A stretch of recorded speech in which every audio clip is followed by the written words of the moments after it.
استقبال ہے آپ کے اپنے یوٹیوب چینل آل اردو ایگزامس میں۔ اگر آپ ہمارے چینل پر نئے ہیں تو ہمارے چینل کو سبسکرائب کریں، ویڈیو کو لائک اور شیئر ضرور کریں تاکہ ہر آنے والی ویڈیو آپ تک آسانی کے ساتھ پہنچتی رہے۔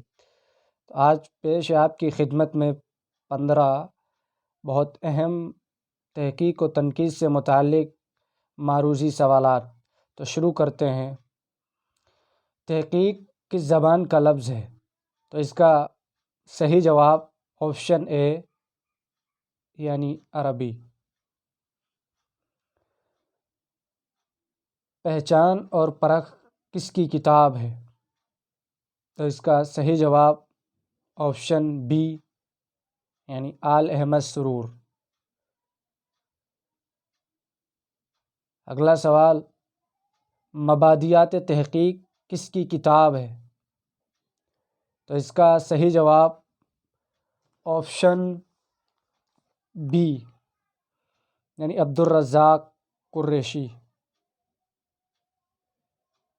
اگلا سوال، تفہیم غالب کا مصنف کون ہے؟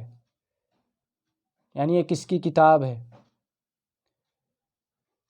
تو اس کا صحیح جواب آپشن سی یعنی شمس الرحمن فاروقی۔ اگلا سوال، شاعری دو چیزوں کا نام ہے، محاکات اور تخیل بقول، یعنی یہ کس کا قول ہے، کس نے یہ کہا؟ اس کا صحیح جواب آپشن 3 شبلی نعمانی۔ اگلا سوال، تفہیم کا مصنف کون ہے؟ تو اس کا صحیح جواب آپشن اے رشید حسن خان۔ اگلا سوال، لٹریچر کی سب سے بڑی خوبی یہ ہے کہ وہ جذبات انسانی کو حرکت میں لائے، یہ کس کا قول ہے؟ تو اس کا صحیح جواب آپشن سی نیاز فتح پوری۔ اگلا سوال، تنقید کس زبان کا لفظ ہے؟ تو اس کا صحیح جواب آپشن بی عربی۔ متنی تنقید کس کی کتاب ہے؟ تو اس کا صحیح جواب آپشن سی خلیق انجم۔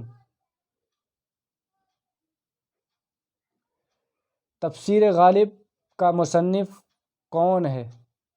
تو اس کا صحیح جواب گیان چند جین۔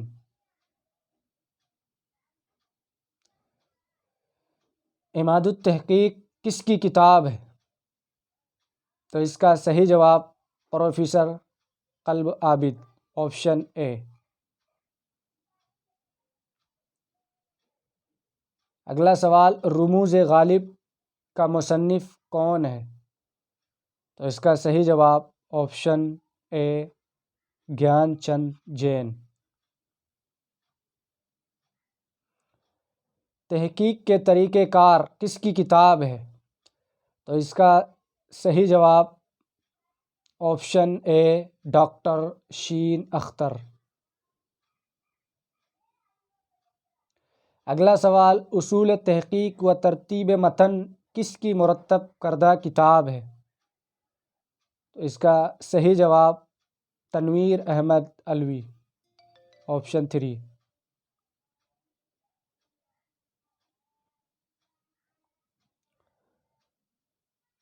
آخری سوال آج کا، زندگی کے لیے تنقید اتنی ہی ضروری ہے جتنی سانس، یہ کس کا قول ہے؟ تو اس کا صحیح جواب آپشن 3 سی یعنی ٹی ایس ایلیٹ، یہ ایلیٹ کا قول ہے۔ تو آج کے لیے اتنا ہی، پھر ملتے ہیں اگلی ویڈیو میں، تب تک کے لیے اللہ حافظ۔